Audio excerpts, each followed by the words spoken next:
انتخابی دھاندلی کے الزامات، قانونی علاج اور ازالے میں کتنا وقت لگتا ہے؟ انتخابی بے ضابطگیوں کو کس قانون کے تحت چیلنج کیا جا سکتا ہے؟ ریلیف ملنے میں کتنا وقت لگتا ہے؟ پاکستان تحریک انصاف کے کچھ ہارنے والے امیدواروں نے عام انتخابات کے دوران دھاندلی کے الزامات عائد کیے ہیں، تو اس صورتحال کا قانونی علاج کیا ہے اور شکایات کے ازالے میں کتنا وقت لگتا ہے؟ ملتان سے آزاد امیدوار مہربانو قریشی نے نتائج پر اپنی تشویش کا اظہار کرتے ہوئے دعویٰ کیا ہے کہ ان کے حلقے میں 16,000 ووٹ مسترد کیے گئے، جبکہ فارم 47 پر کیے جاتے وقت انہیں ریٹرننگ افسر کے دفتر میں جانے کی اجازت نہیں دی گئی۔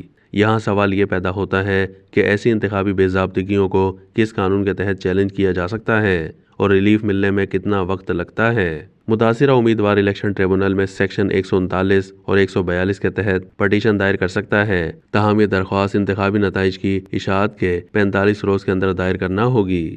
درخواست دائر کرنے سے پہلے امیدوار کو اپنے الزامات ثابت کرنے کے لیے تمام شواہد جمع کرنے ہوتے ہیں۔ یہ شواہد ویڈیوز، گواہوں کے بیانات یا دستاویزات کی صورت میں ہو سکتی ہے۔ اگرچہ کچھ پی ٹی آئی امیدواروں نے دھاندلی اور بے ضابطگیوں کے الزامات عائد کیے ہیں، لیکن سوال یہ پیدا ہوتا ہے کہ کیا ان کے پاس اس دعوے کو ثابت کرنے کے لیے شواہد موجود ہیں؟ کیونکہ الیکشن ایکٹ 2017 کے تحت شواہد کا ہونا درخواست جمع کرانے کے لیے ضروری قرار دیا گیا ہے۔ کیا اب تک کسی نے ایسے کوئی شواہد میڈیا میں پیش کیے ہیں؟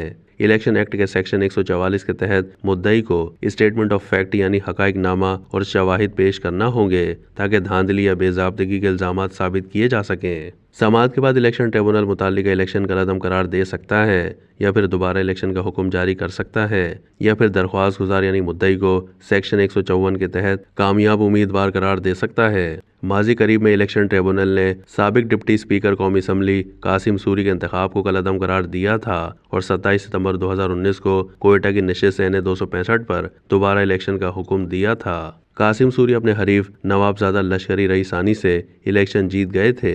رئیسانی نے یہ معاملہ 52,000 ووٹوں کو مسترد کرنے کی بنا پر چیلنج کیا۔ یہ بتانا ضروری ہے کہ قاسم سوری 5,000 ووٹوں سے الیکشن جیتے تھے اور انہوں نے 25,973 ووٹ لیے تھے، جبکہ لشکری رئیسانی کو 20,089 ووٹ ملے تھے۔